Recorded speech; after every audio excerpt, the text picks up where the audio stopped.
Hello and welcome to the August NMSS tournament. Up first we have our neophyte pool in the standard format, which means there's a 16,000p limit and a maximum of 32 ships. The neophyte pool has 4 first-time submissions and 1 second time, the second time being Laps. He's a YouTuber himself. He runs his own channel. I'll be sure to include it in the description in case you don't feel like searching for it. But a lot of good entertainment. He shows the insanity that we all kind of harbor inside. It's good fun. And then we've got the Grand Fleet El Supremo by Mr. Kingman, which you can see has a variety of different ships. We've got Battle of the Roids by Aleksander, which is just a 2-ship fleet, both of them being large 8,000p ships. We have Hammer and Tongs by Gumby, which is kind of your usual tank and spank sort of format. And we've got Discord Plays Reassembly by Lawlzer, which has a bit of an interesting story. The fleet itself is only actually about an hour and a half old, and was created by Lawlzer taking advice from the various veterans on Discord, and sort of terrible amalgamations they threw together. We also had to add Excerpt and Icemourn to the pool to pad it out. Icemourn, the anniversary edition, as he named it, is because this month marks the 1-year anniversary of Icemourn's first submission, which was a crystalline fleet in and of itself, so we submitted another crystalline fleet out of tradition. But let's get this going. Up first we have Laps up against Mr. Kingman. You can see Laps is using a proprietary South African spaced armor technique, which should help absorb splash damage pretty well, but it will leave the ships a bit vulnerable to direct fire weapons. We'll probably see that come into play. And then over here, Mr. Kingman, you can see he's got mine layer ships. These little fighters with the plasma projectors are apparently just there to fill space, but I'm sure they'll keep the enemy busy from time to time. We've got torpedoes, rockets, and missiles, all very good weapons. Lasers and proton swords, so this thing, when it gets close to something, is going to play some hell. Plasma cannons and defense cannons, more plasma projectors. And I think that's... oh wait, no. We've got the railgun and mortar ships, which are also using proton beams. A pretty good variety. Drone ship here in the back. So putting your drones inside of your ship like this is a really good way of protecting the launchers themselves, but if the drones can't escape, they'll cause odd physics effects, because it'll just start applying physics randomly to objects until it finally clears any collisions. And so there's a fair chance in this tournament at some point we're going to see this guy spin out and zoom rapidly across the field.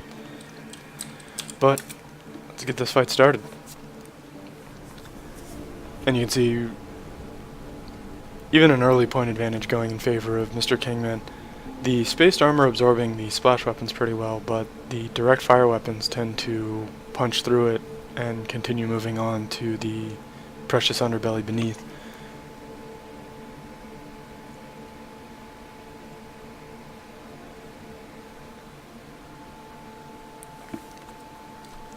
Yeah, as Kingman mentioned, the drones do seem to be getting out pretty well. Yeah, it looks like they're just being cleanly ejected. That's good. Although a little less entertaining, I think. It is kind of funny when ships just go nuts and go zipping across the field.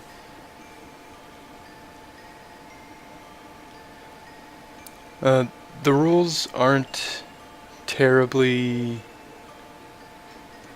specific about how you design your ship. I give minimum speed requirements and maximum rotation requirements, and as long as your ship meets both of those, that's about it.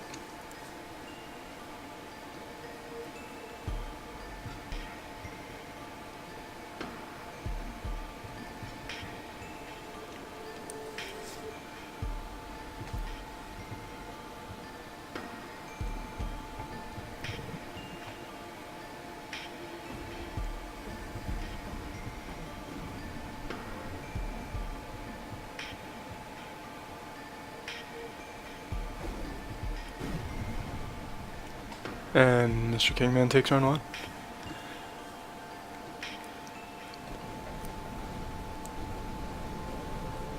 The antimatters from Laps, you can see doing quite a bit of work on Mr. Kingman's ships in the opening volley, but unfortunately Kingman has plenty of ships and they're all rather durable, so dumping almost the entirety of Laps' alpha into a single ship means that ultimately Kingman kind of takes an early ship and point advantage, which you can see on the scoreboard.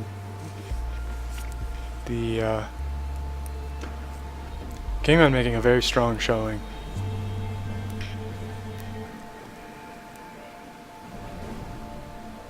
As he takes his first match. So up next we have Laps up against Aleksander Witt. Aleksander brought 2 ships, these asteroid things, which are farmer concoctions, and as such they're using missiles and the farmer... I'm not sure whether these are the medium or the long range cannons, but either way they're rather good guns and rather good missiles. The fact that there's 2 of them though means that both of them will be under fire for basically the entirety of the match, and they won't really get a chance to get any reprieve to repair. That might work out though, because each of the ships, as you can see, is rather large and designed to take quite a bit of punishment. So every match kind of is a race to see who can kill the other one faster, but for Aleksander I think it's especially so. If, for example, if that antimatter ship isn't dealt with, you can see it kind of burrowing through the ship. And in the meantime, because Aleksander only has 2 ships, they can only focus fire on one target at a time, and as a result it was easy for the antimatter ship from Laps to just keep its distance and continue to pepper with those big cannons. And with a single ship, you can see kind of here how it's a bit distracted. It wanted to fire at a ship on the other side of the wreckage, and of course wreckage blocks line of fire, so it couldn't.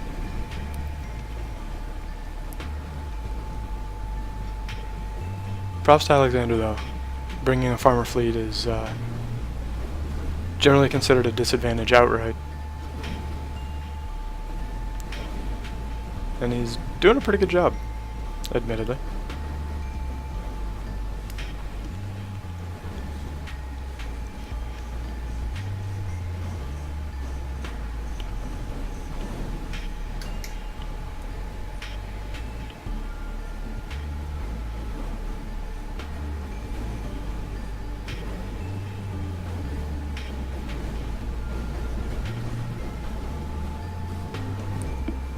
And Aleksander Witt takes round 1.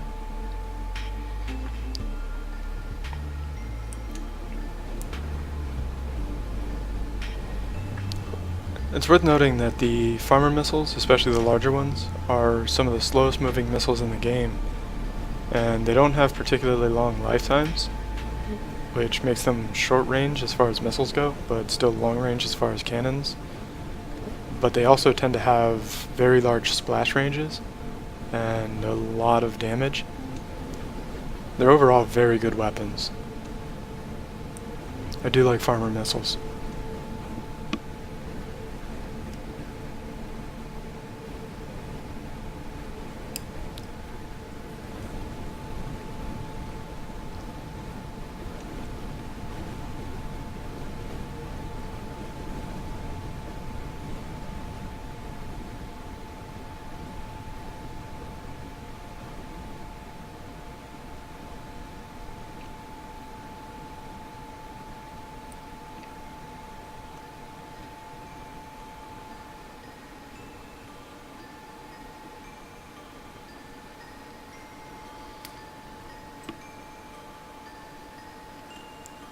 Laps' ships are actually behaving rather well. He doesn't have an abundance of reverse thrust. You can see the ships are designed primarily with forward thrust in mind, but they are doing a pretty good job of at least trying to keep distance. Though as Aleksander's ships are shedding mass, you can see them picking up speed as well.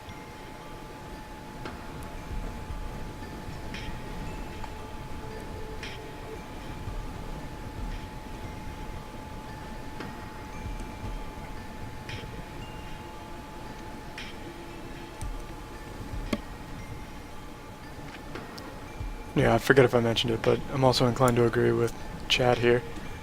I do like the little cannon towers on Aleksander's ships as well.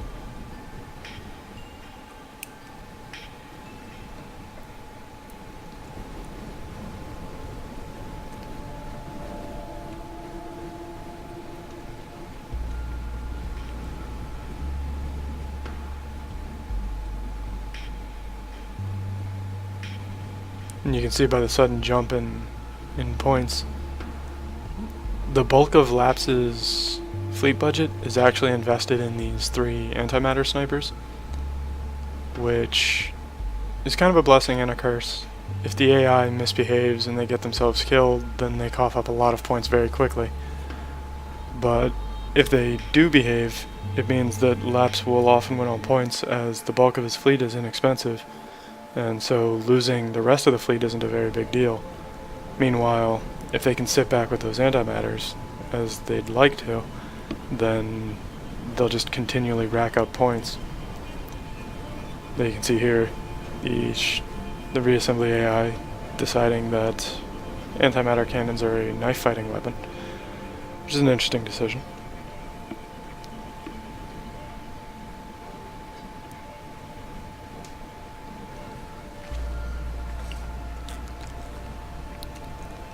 And yeah, I could absolutely see Laps's fleet being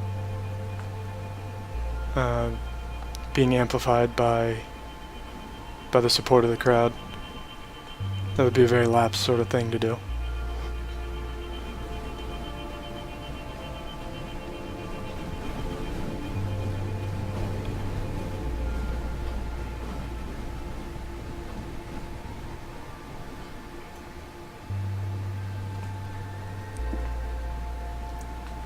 And it's looking like Aleksander's going to take round 2.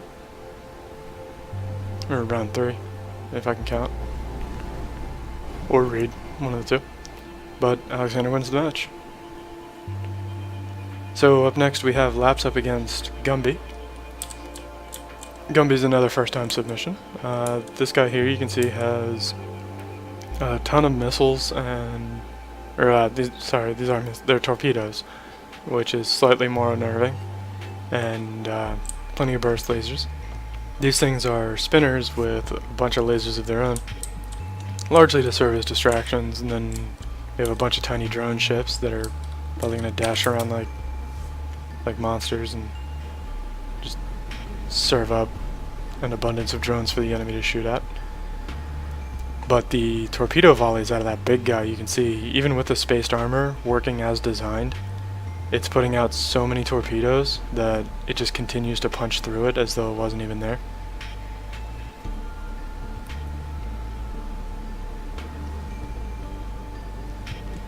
And Gumby off to a very strong round 1. We're seeing a lot of really good first-time submissions, which I'm pretty fond of. These aren't the normal sort of designs one would find from first-time competitors, so I'm thinking either we just got a really lucky group of people submitting for the first time, or they've drawn on the resources available to them and learned some very valuable lessons. A lot of first-time submitters love using lighter ships that are faster as opposed to giant piles of armor, but we're seeing a lot of armor and not a lot of shields out of our new submissions, which I'm alright with. It's by far the most effective way of playing Reassembly.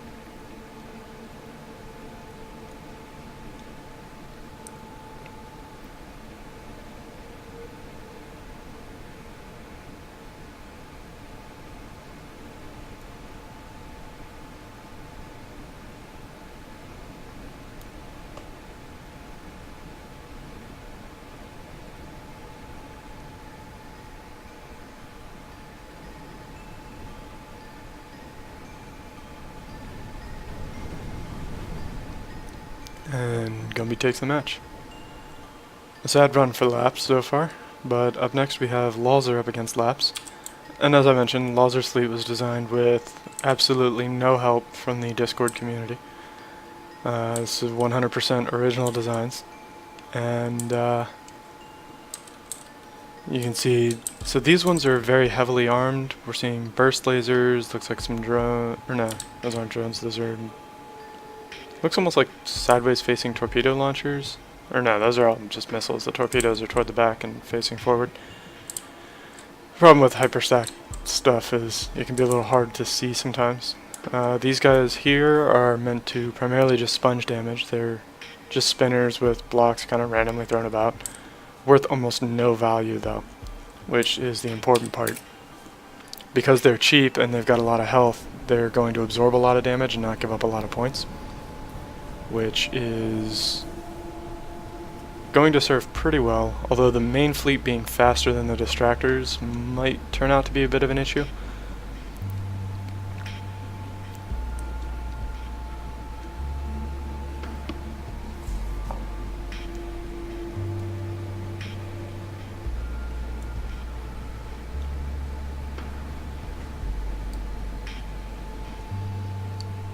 But Lawlzer's off to a pretty strong first round at the very least.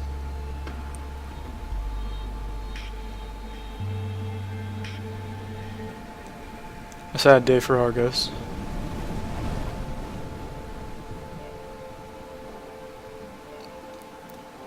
And moving into round 2. With the way round 1 went, I wouldn't be too surprised if round 2 went about the same. The spaced armor are doing a good job of absorbing splash damage as designed, but unfortunately there's just enough damage on the field that once the spaced armor is gone, there's not a whole lot left.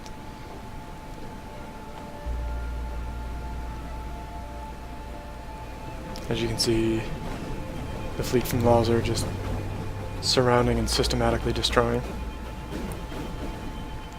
And Lawlzer takes the match. So next up we have Laps up against Extirp 7. Extirp 7 is going with another bold move here. So these are B ships. And you can see he's got a couple of little point defense cannons, but he's mostly using the quantum doom beams. And he's using the impulse thruster and maneuver thruster combo, but instead of using the smallest maneuver thrusters, which we typically see, he's using the largest ones, which is a bit less efficient, but it should provide ample speed and maneuverability for these things to get those quantum doom beams in lane, or in range. So let's see how they end up doing. Quantum doom beams are one of the higher damage output weapons in the game, but they're forward only and they're rather short range, which can make them a bit difficult to use, but if anyone was going to use them well, the Bees are the faction to do it. Bees, of course, having the strongest thrusters in the game lets them keep their ships moving pretty well, and their armor is pretty light too. Even their heavy armor is still rather light compared to some of the other factions' offerings.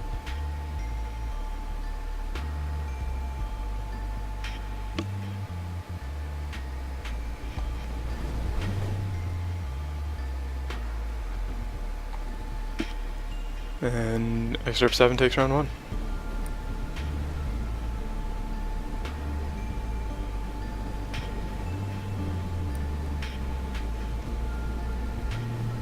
And you can see sort of the effect of the quantum doom beams as blocks just disappear in front of Extirp 7's ships.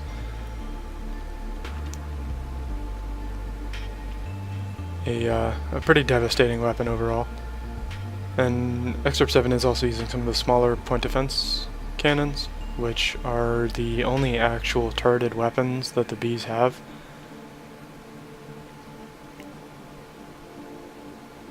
But they do have point defense cannons in a variety of sizes, ranges, and damage output.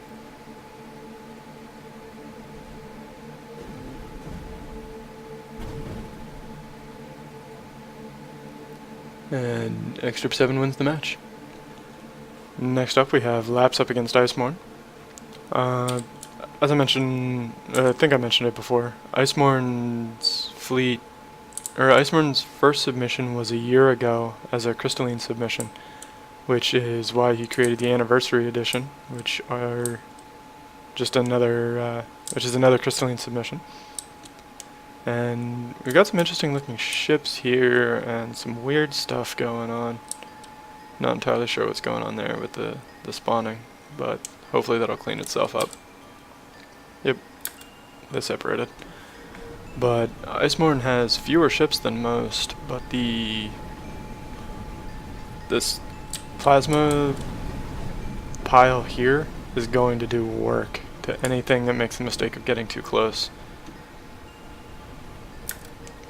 So it's worth noting that Terran plasma cannons shoot 4 rounds per second, whereas crystalline plasma cannons shoot 5, but with lower muzzle velocity, and so they tend to fill space more effectively, even if they're less accurate.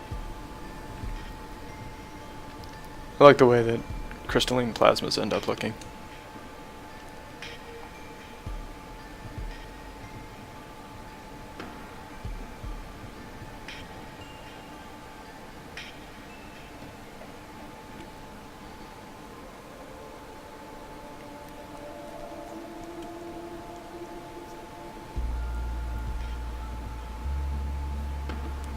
You can see Icemourn's also making liberal use of the crystalline missiles, which are some of the longest lifetime missiles in the game. And on average, I think they're the longest lifetime. I think the only ones that live longer are the nuclear option from Sentinels. But the crystalline missiles also have the advantage of not consuming any generator capacity. So you can have a ship fully loaded with missiles and no generators whatsoever, which adds a lot of options and versatility, especially since their core doesn't generate any power of its own. So any amount of cannons on a ship require generators, and generators are oftentimes a liability. But Icemourn takes round 1. And yeah, crystalline missiles also do have the advantage of not being banned.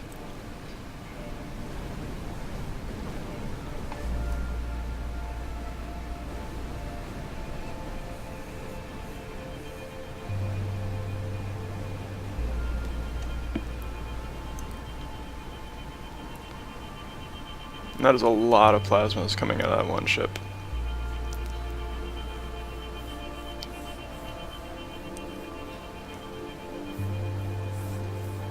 And you can see as it spreads fire, it just leaves its opponents nowhere to go.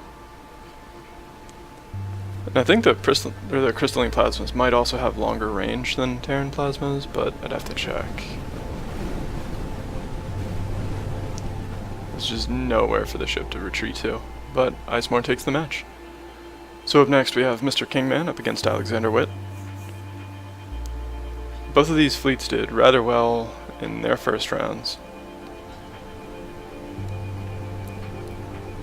but I think Kingman might have the advantage in overall damage and health, but because Aleksander Witt's only using 2 ships, it's kind of a blessing and a curse. Because there's only 2 of them, it means that both of them can be very durable, and there isn't really necessarily a weak point in his fleet. But at the same time, it means that his ships will focus down targets one at a time. And you can see Kingman is hemorrhaging ships pretty much constantly, but one of Aleksander's ships is almost dead. And once that happens, then I think we're going to see some problems for Aleksander's fleet. Although they are very even on the scoreboard. I will give them that.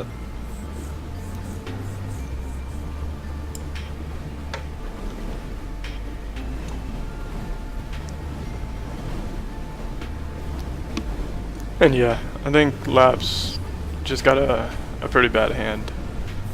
A lot of the ships in this pool are very brawly and pretty fast, which doesn't bode well for kiters.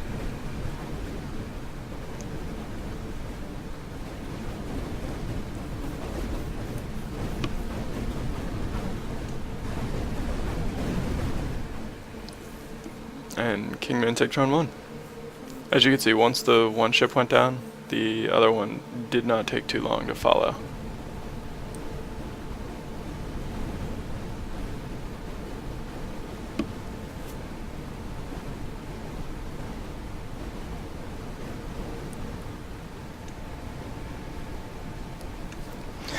Yeah, El Supremo.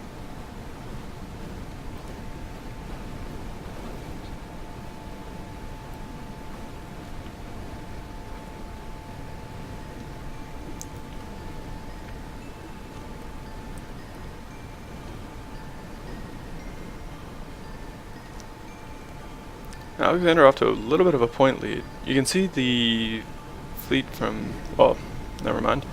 I was going to say Mr. Kingman's fleet was largely focusing on one target while the other was almost dead, but at this point I'm willing to bet that Mr. Kingman is going to take round 2 as well.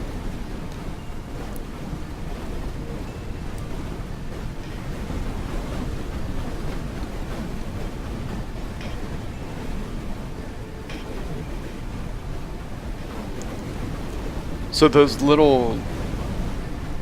Are you asking about the weapons in particular? Alright, so next up we have Mr. Kingman up against Gumby. Now Gumby's torpedo arrays are pretty devastating, although Kingman's fairly fast. I feel like his ships would probably be able to avoid most of the torpedoes if they wanted to. But that said, one volley took apart one ship and crippled another. That big guy is going to just cause havoc.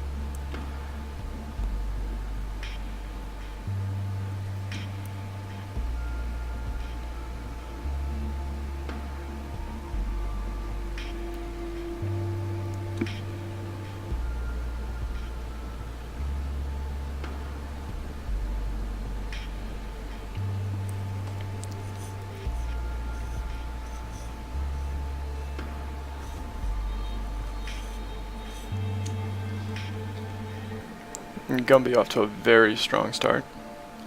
As Chad anticipated, the large ship with all the torpedoes is beating the hell out of everything it fires at.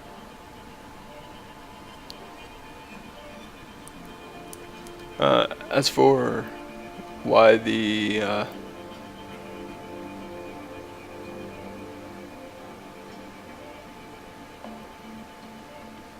As for why Aleksander had the thrusters and weapons spaced throughout the spinner, I imagine a big part of that is that it was sort of built organically, and so parts just kept getting added until it was of sufficient size. And by spacing your parts out, you kind of ensure that your ship doesn't spontaneously combust. It'll kind of get broken down and eventually start losing components, but it won't. You won't ever have one of those situations where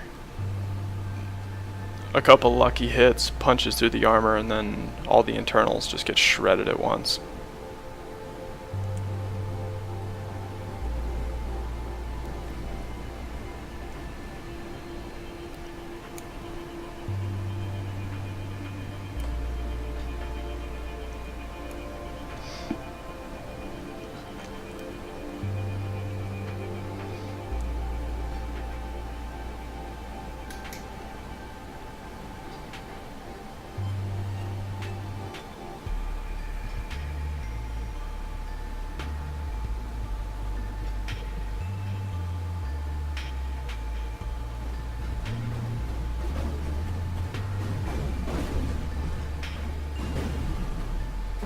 And with only one ship left, and the bulk of Gumby's fleet still alive, I think we can say round 1 is going in favor of Gumby.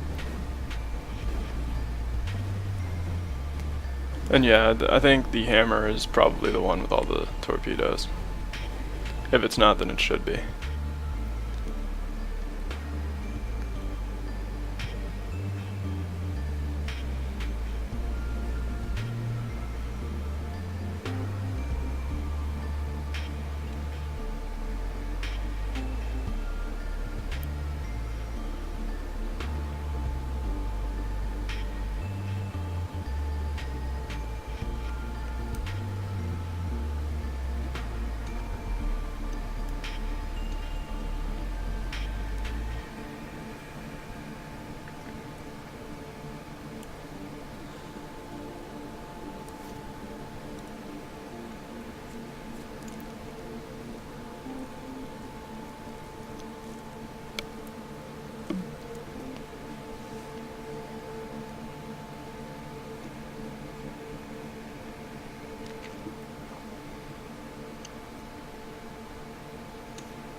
And yeah, this pool is probably the tamest of the pools. There's not a whole lot of weird stuff. Hyperstacking is generally at a minimum. The third pool should be pretty nasty.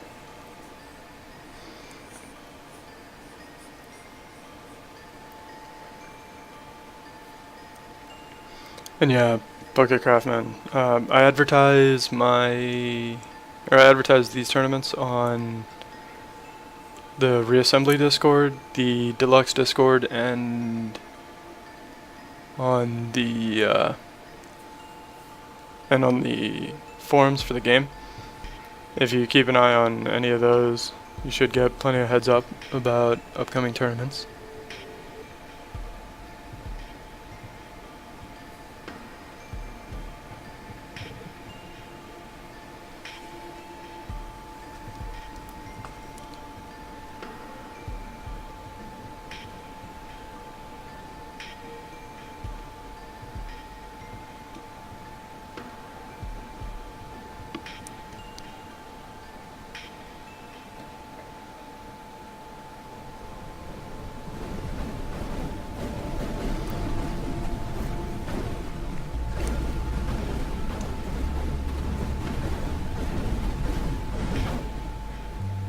And Gumby takes the match. So up next we have Mr. Kingman up against Lawlzer. Both of these fleets are pretty close range brawly. We saw the torpedo ships from Lawlzer demonstrating a certain fondness for being at point blank range, which can kind of be an asset. If you get the launchers close enough, then PD can't do anything about the torpedoes, but at the same time it also guarantees that you'll be taking damage as well.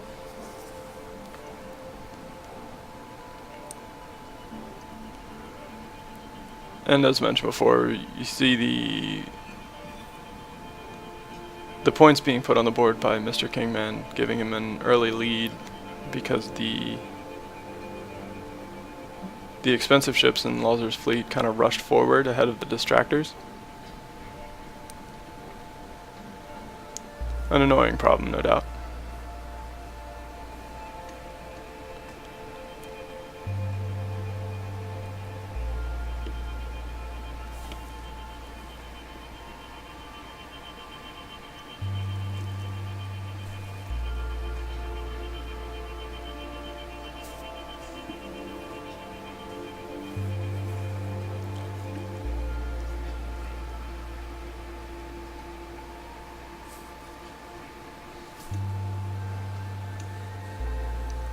Oh, did I miss the hopper?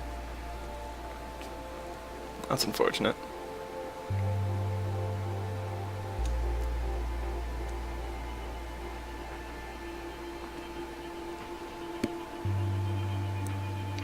Although at this point we can see Lawlzer is taking the point advantage. I think the distractors are finally doing their job.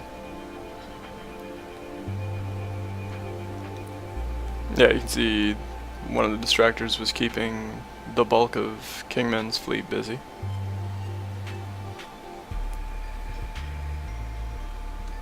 Meanwhile, I believe he's calling them the pizzas, are the more expensive craft. Kind of dashing around, doing whatever sort of chaos comes to mind.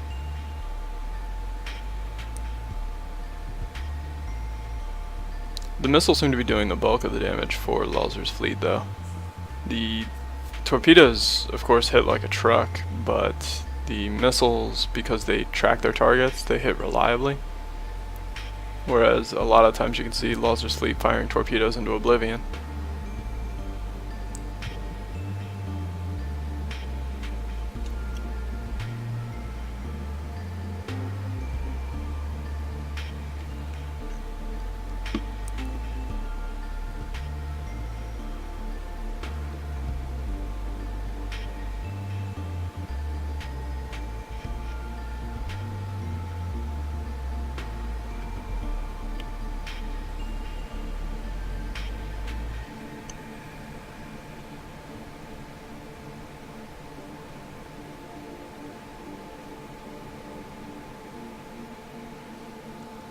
And Lawlzer takes round 1.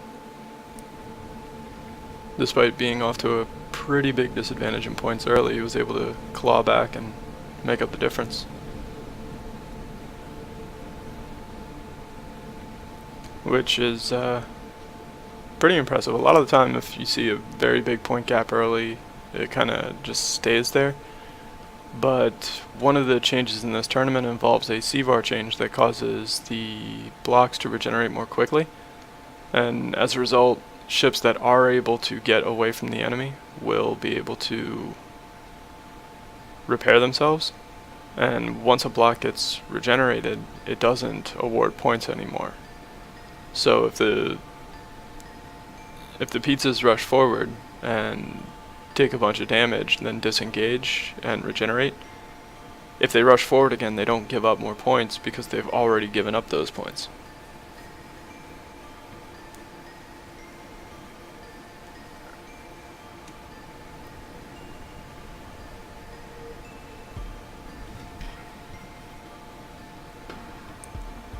And here we can see a pretty narrow point lead in favor of Kingman. But at this point, you can see Kingman's fleet largely being engaged by the distractors rather than largely engaging the distractors rather than anything of any real value.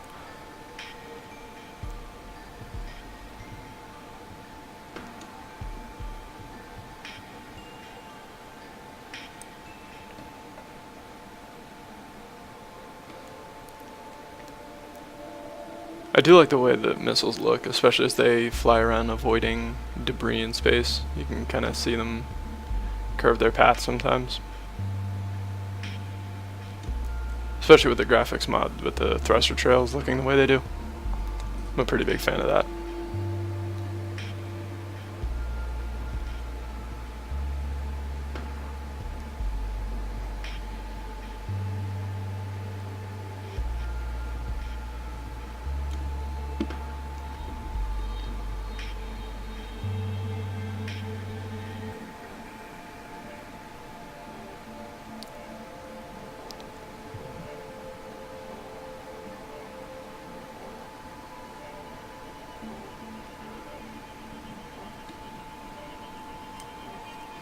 And you can see the distractors have served their purpose, allowing Lawlzer to claw back quite a bit of a lead.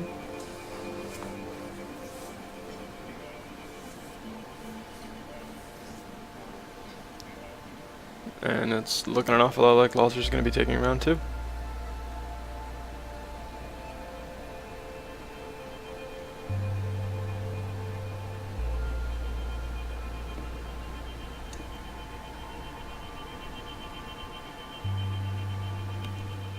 And up next we have Kingman up against Excerpt 7.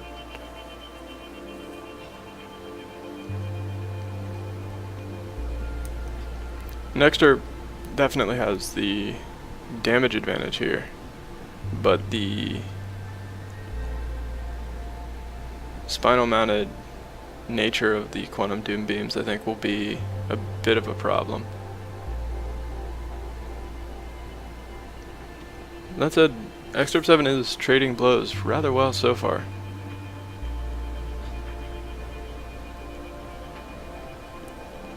And really the lethality of his fleet doesn't decrease as the number of ships does. Obviously fewer ships means fewer overall damage, but even one or two of these things, if they get on a target, will just slice right through it.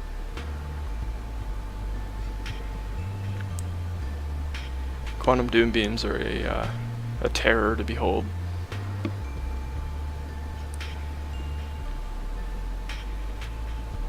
But I do think we're going to see round 1 go in favor of Kingman. Very evenly trading blows, despite Excerpt 7 having a massive damage advantage.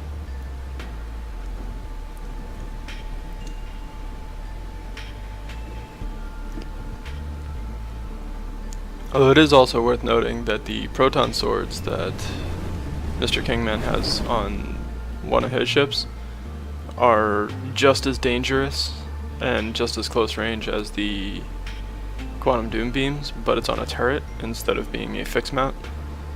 And as a result, it's a lot easier to apply the damage with a proton sword than it is with the doom beams. I think that might have made a difference in a couple of little fights in the last round, though it doesn't seem to be having much of an effect on this one. At least none that I can see. I don't even see the proton sword ship.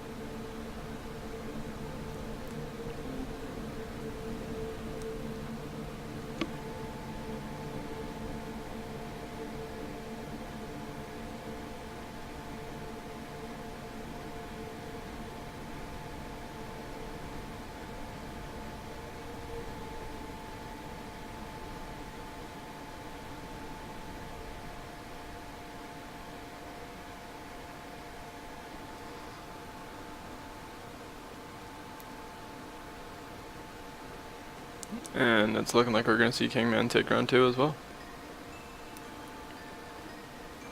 A hell of a first showing.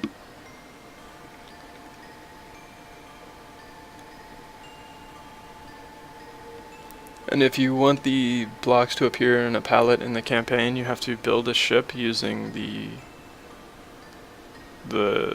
intended blocks in the sandbox, and then make sure that ships have all of the blocks that you want to appear on the palette. It was very poorly worded. But basically the palette is constructed at the beginning of a new save generation based on the ships that are available for the faction. So if you want a block to appear, it has to be on a ship that's in the faction. And Mr. Kingman wins round 2. Up next we have Mr. Kingman up against Icemourn.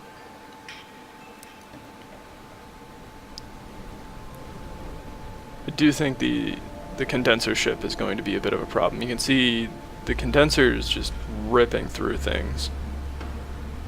That is a shitload of damage output. I think each condenser is somewhere in the market of 2,000 damage per second, assuming that it can actually hit with all the bullets. You can see it just kind of sawing through whatever happens to be in front of it. An absolute shitload of damage output on that thing.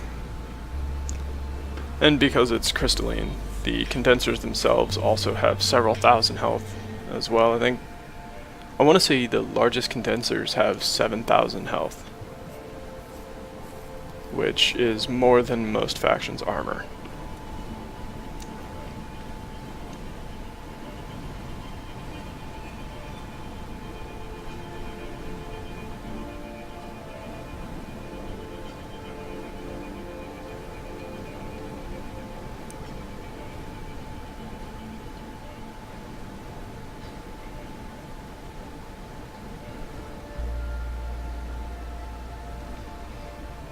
Normally I would call having 2 ships a bit of a liability, and it might, having a few ships. You can see Icemourn's at 2 out of 4.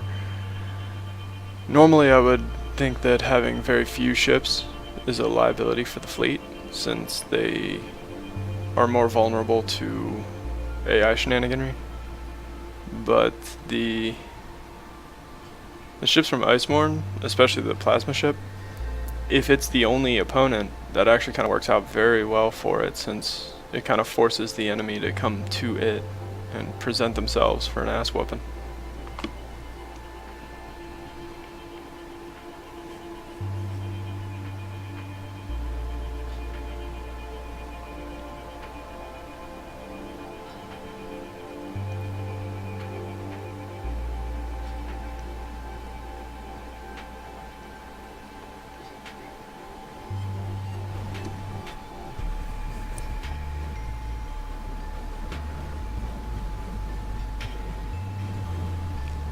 And it's Icemourn takes round 1.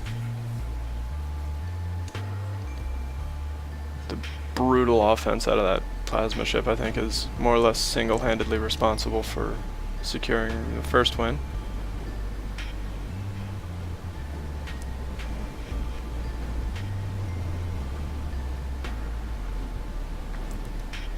It's almost like dealing an utter shitload of damage is a a viable strategy. I don't know. I'll have to look into this.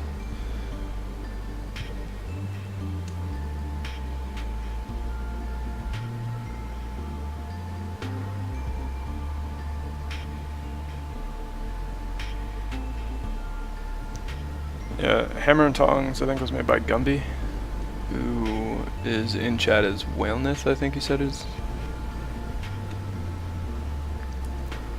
Yeah, the hammer is pretty devastating.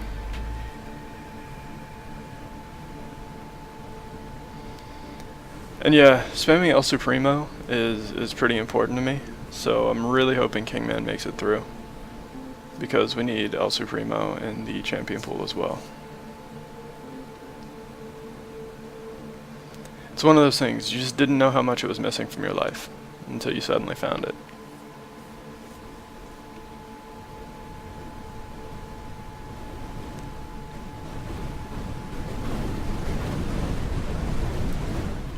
And Icemourn wins the match. So up next we have Aleksander up against Gumby.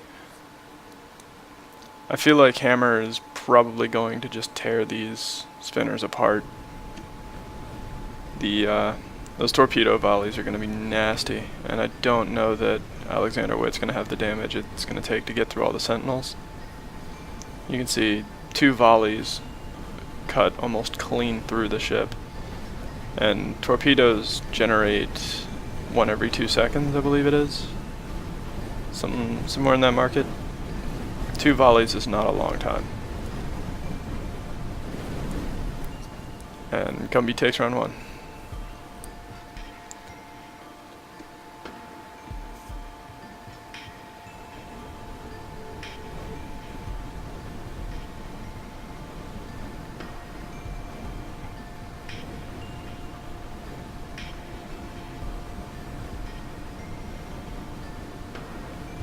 Okay, yeah, I guess it's every 4 seconds or so that it generates a torpedo. Still,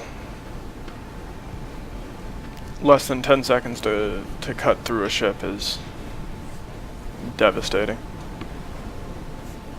I think Hammer's one of the few ships that's going to be able to take apart the condenser ship from Icemourn before it has time to really do a ton of damage.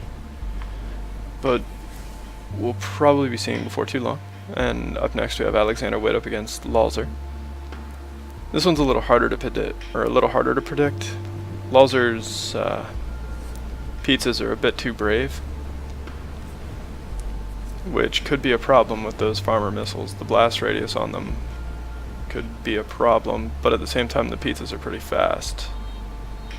So it's hard to say with any certainty how this one is going to play out, but it does look like the cookies are doing their job.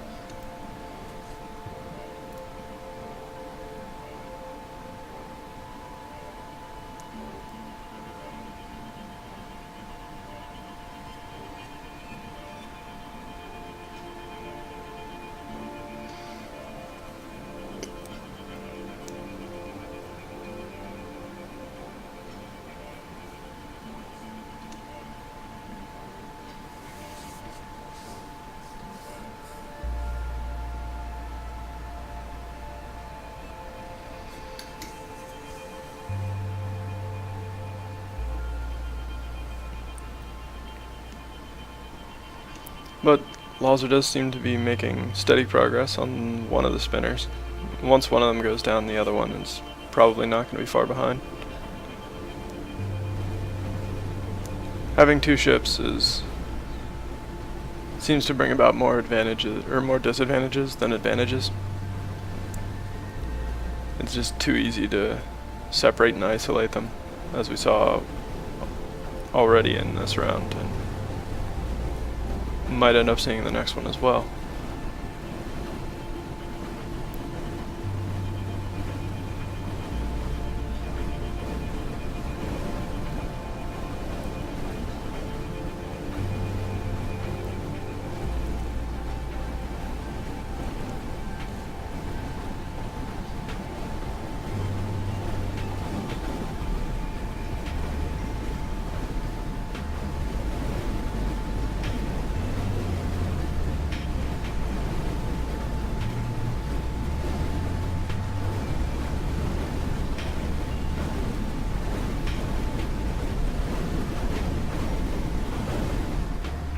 And Lawlzer takes round 1.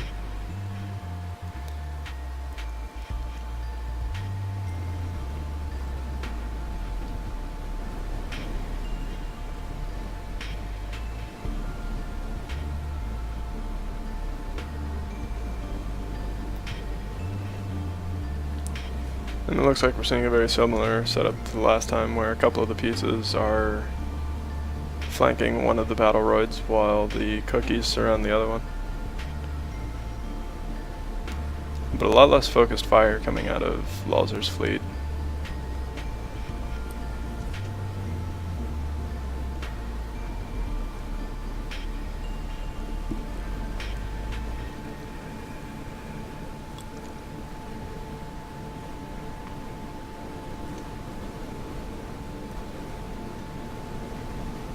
And more casualties inflicted by Aleksander this time around, but I don't think it's going to go his way. The fleets appear to have settled into position, and that generally doesn't bode well.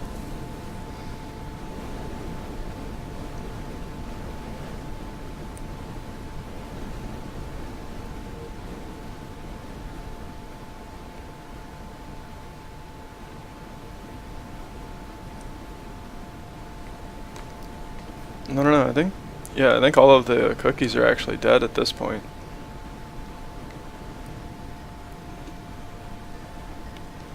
You can see the pizzas are appearing to have a bit of a hard time actually sticking damage. There's a lot of point defense on those battle roids.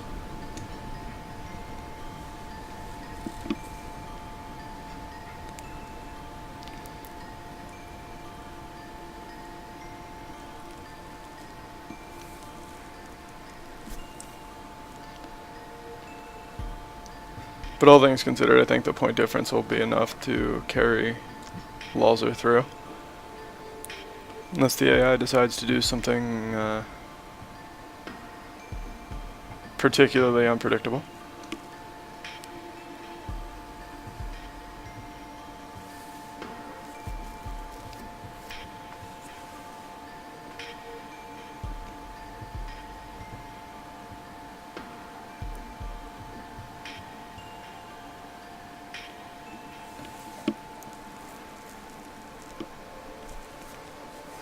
Teardrops which launch smaller teardrops.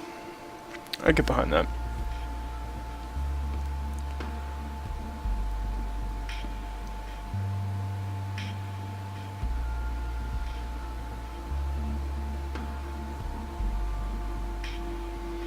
And up next we have Aleksander Witt up against Exderp 7.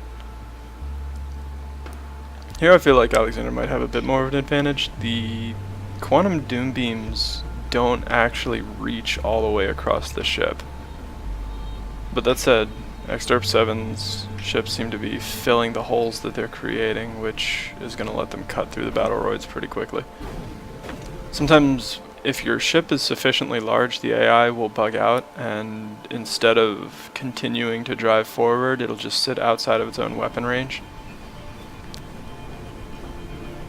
Which I thought might be something we'd see here, but it doesn't appear to be the case. Exderp seems to have overcompensated the forward thrust, and that seems to be working out alright. You can, well, actually no, you can kind of see it right there on the bottom of the screen. One of the ships was just sitting outside of its own range. Weapons on and everything, but not hitting anything. But Exderp 7 takes the match. Now we've got Aleksander Witt up against Icemourn. And I can't imagine this going in favor of the roids. The plasma condenser is just going to do this. That is a lot of damage.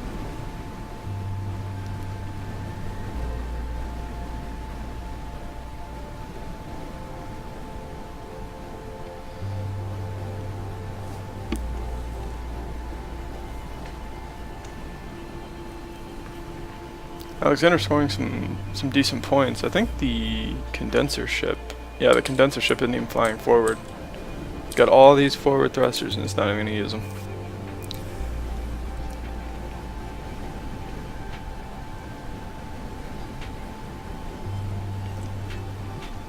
Crystalline is one of the stronger factions in the game. All of their weapons are good, but they don't have any variety to their weapons. They only have the condensers and the missiles. And they're also Penrose tile set, and so they're very annoying to build with for most people, myself included. I would love to be good with Crystalline, but I just can't Penrose for shit. But generally speaking, their weapons are top tier, their thrusters are top tier. Their armor density is kind of low compared to Terrans and Sentinel, but the thrusters efficiency kind of makes up for it, and their weapons do terrifying amounts of damage.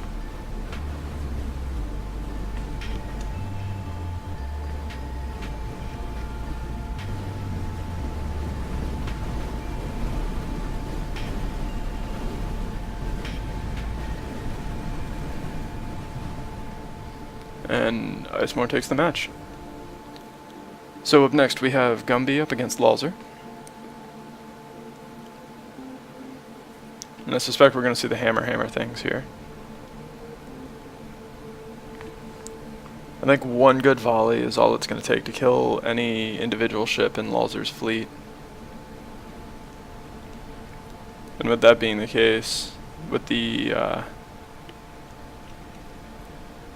speed of the pizzas, though, I think is going to save them at least for a little while. But you can see the hammer has decided to start working on the cookies, and it should be able to take them apart pretty quickly. And you can sort of see both of these fleets are using very similar sort of design methodologies, where Gumby's fleet is using kind of the DPS and distractor formula, much like Lawlzer is using, but the distractors for Gumby are a lot faster, and so they end up getting in the way sooner. They also have a pretty significant weapons payload as well, so even if something were to go awry, the distractors for Gumby would still probably be able to kill quite a few things.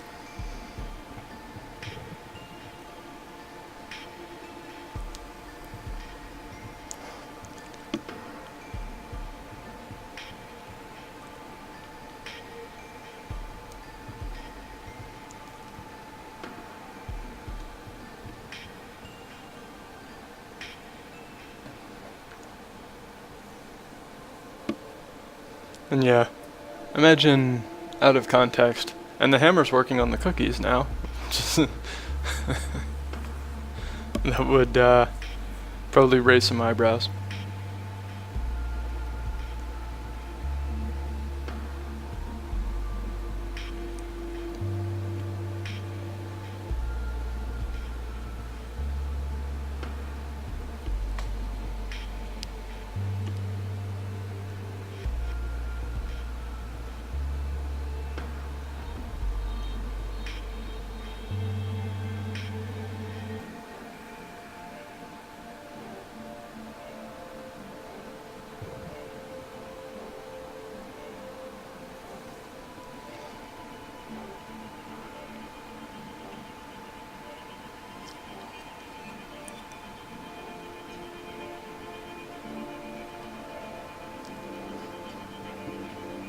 I do really like that line.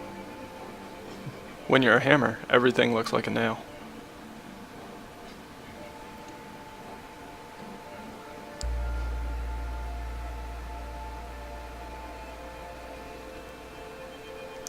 And Gumby looks like he's going to take round one on points.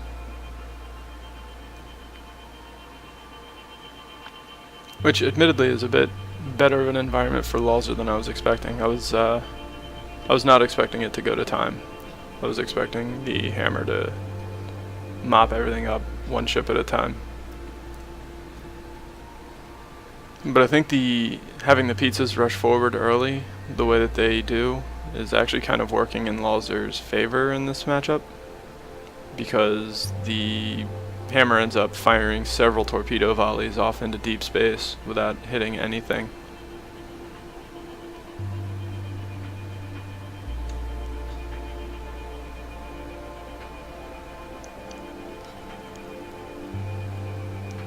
And yeah, I'm a pretty brutal person in general. And there goes a cookie getting hammered.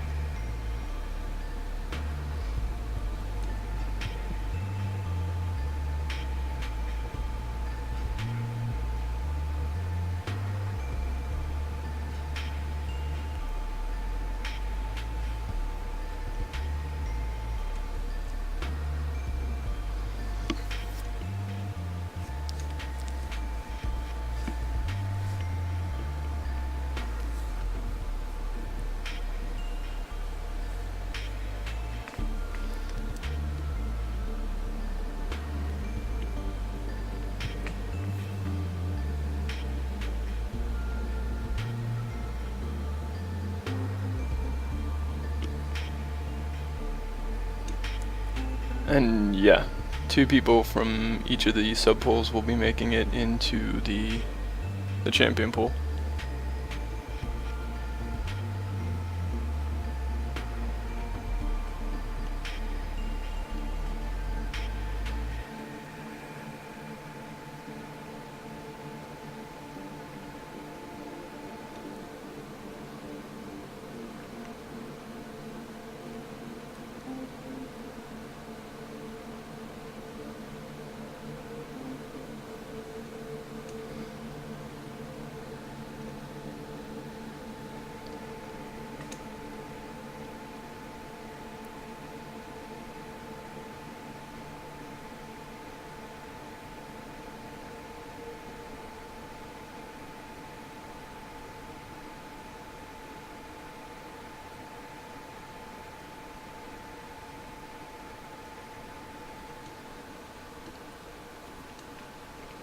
And less than 20 seconds on the clock and a pretty big point difference. I'm thinking we're going to see Gumby take the match.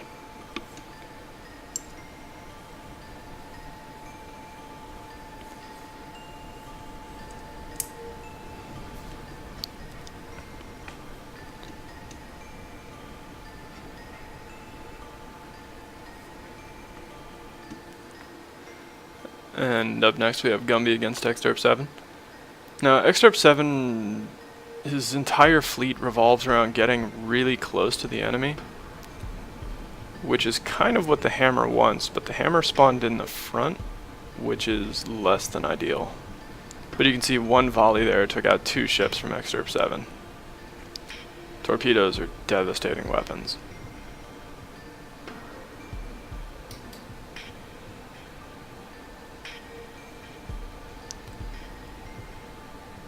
And with only one assailant really left on the hammer.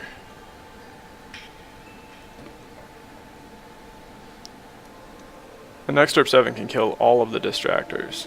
That's fine. But as we just saw, the hammer by itself just took out 4 or 5 against 1.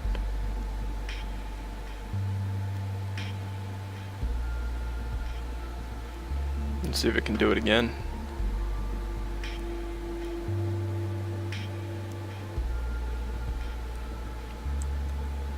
The burst lasers are also serving as a pretty nice supplement because of how they're placed and the fact that they're kind of charging weapons. They're making a pretty steady beam of lasers which prevents ships from regenerating, which is pretty important.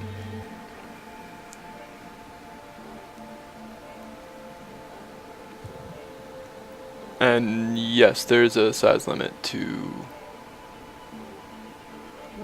ships in the tournament. I didn't change any of the CVARs for it, so the maximum radius of a ship is 1,000. Or it might be the cutoff or something like that. Basically anything. If you're pushing the 1,000 limit, there's a chance your ship won't spawn. But that's one of the things I try to catch during validation.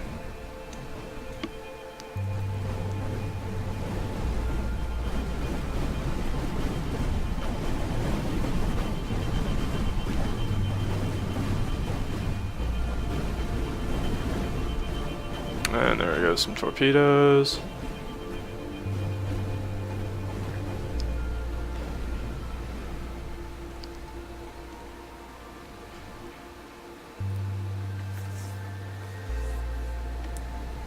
Boom! 2 ships down in the first volley. That's a lot of torpedoes.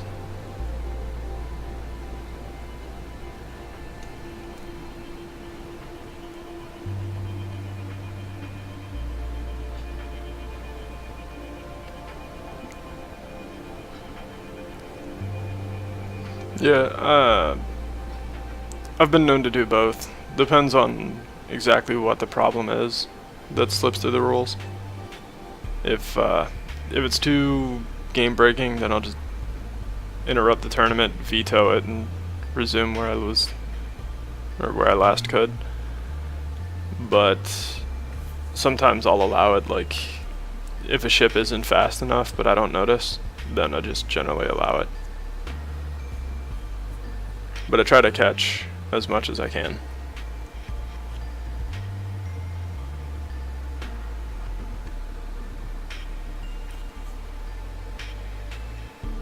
And it looks like we're going to see Gumby taking this round as well. Also of note, the Piraras from Excerpt 7, I'm thinking it's supposed to be piranhas, but it's like the Spanish word for piranhas. Excerpt 7 is one of our French competitors, and he's used French names on his ships, he's used German names, he's used Spanish names now, I guess, so I have no idea. I think we're going to get Greek names before too long on his fleets. I'm not entirely sure.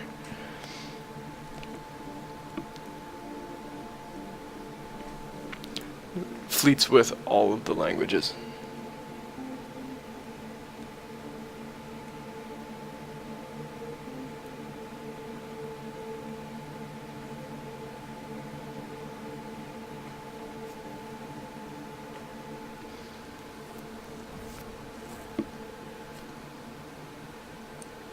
Cleaning up these little kiters, though. I may be going down, but your ass is coming with me.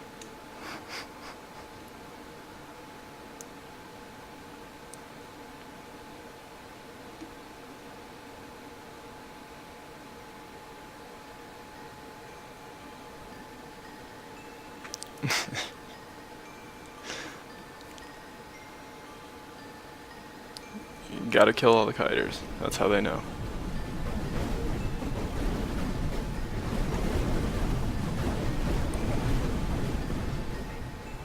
But Gumby takes the match. So up next we have Gumby up against Icemourn.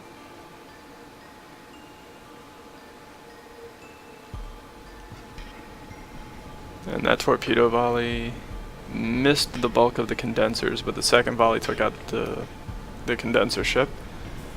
And at this point I think we can call round 1 in favor of Gumby's fleet. Hammer and Tongs are just so strong. Gotta watch them torpedoes.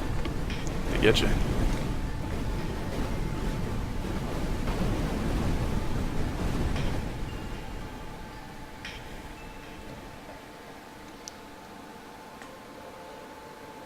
And that's a ship dead. It's also worth noting because of how Gumby placed the torpedo launchers, the first volley actually has twice as many torpedoes as the secondary volleys. And the condenser ship died at some point. I didn't even see what did it. But I guess that means Gumby's going to be taking the match.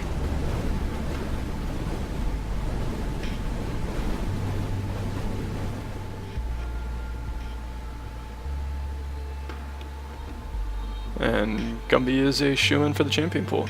But now we have Lawlzer up against Excerpt 7.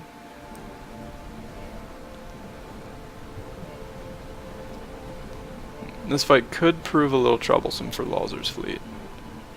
The raw damage output of those quantum doom beams is going to make sure the cookies don't make it very far, and a lot of the longevity of Lawlzer's fleet has come from the fact that the pizzas were faster than their opponents. But in this matchup, that's not the case. Excerpt 7 ships are very fast, as bees tend to be.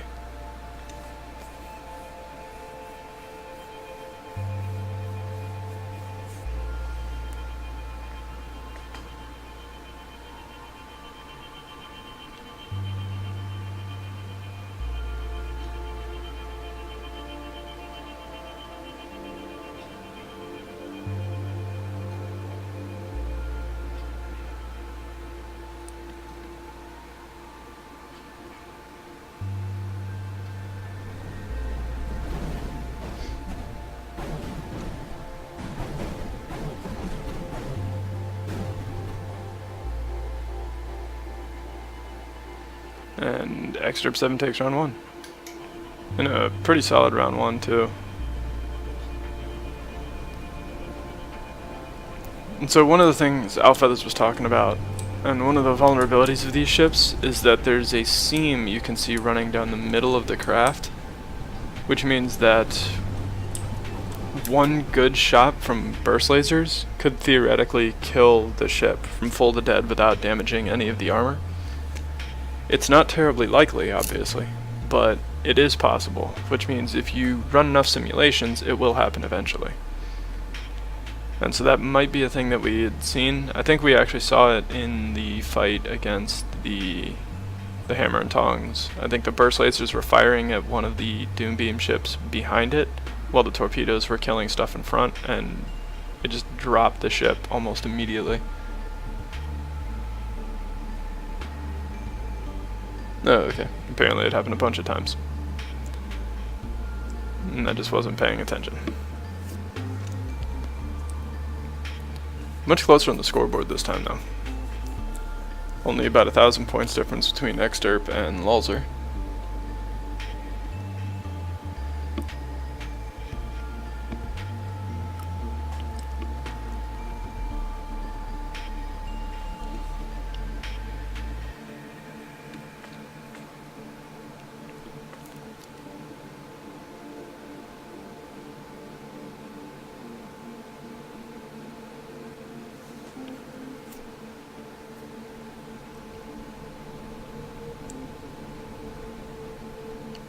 And Lawlzer's fleet hemorrhaging ships pretty quickly at this point. One of the cookies still somehow alive. Was not expecting that.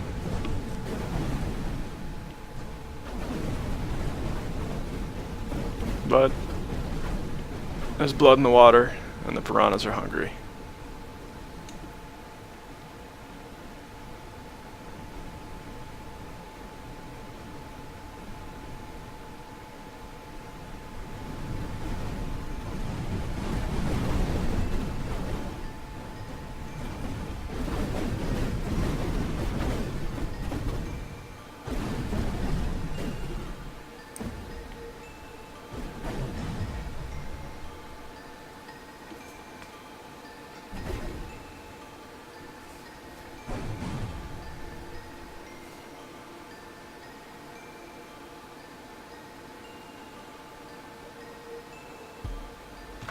And Excerpt 7 takes the match.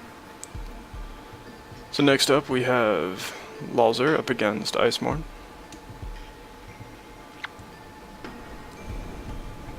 And depending on how this goes, I may have to do tiebreakers at some point.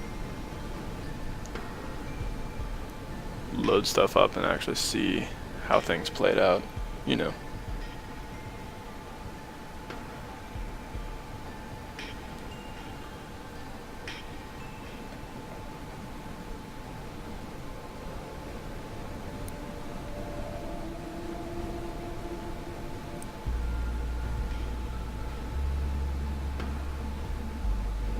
That condenser ship doing work.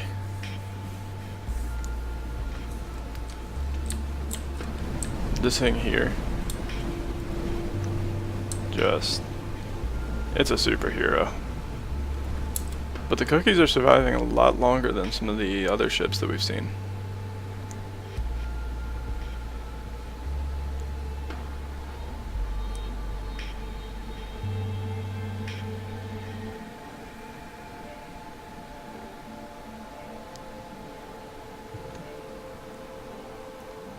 we've got a bit of a point lead in favor of Lawlzer, and the ship counts are kind of also leaning in Lawlzer's favor. We're halfway through the match too, which generally means that the fleets are going to start winding down. Point gaps start to get harder and harder to close as time goes on.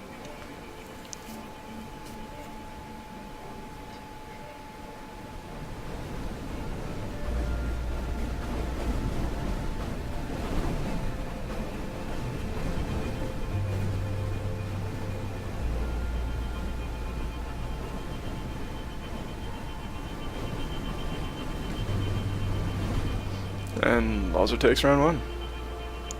The kiter is able to maintain distance from the condenser ship while it repeatedly pushed cookies away with the impacts from its guns, serving it really well.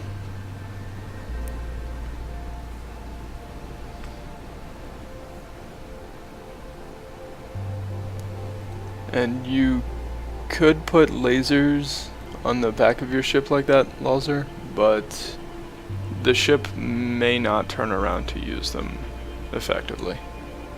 It kinda just does whatever it wants.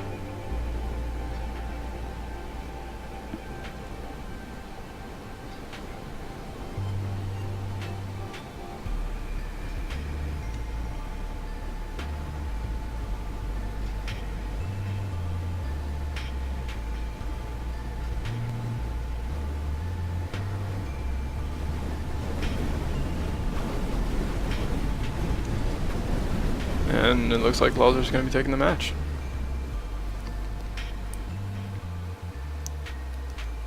So next up we have Excerpt 7 against Icemourn.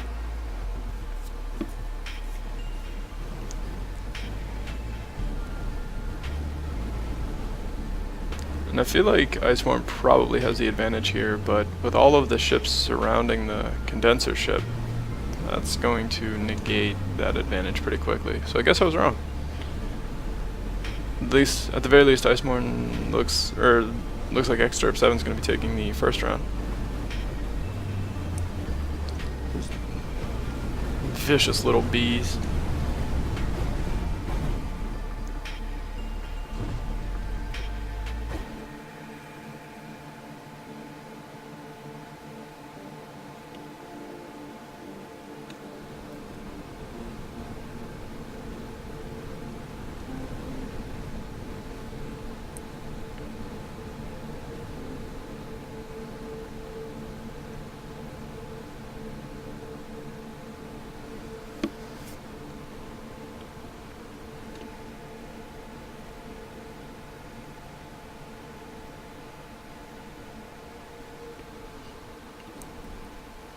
And Excerpt 7 wins that match as well. And yep, I'm gonna have to do a tiebreaker do the tiebreaker analysis. So we know Hammer and Tongs is moving on, and we'll have to figure out who else will be joining him later. Thank you for watching, and I hope you enjoyed.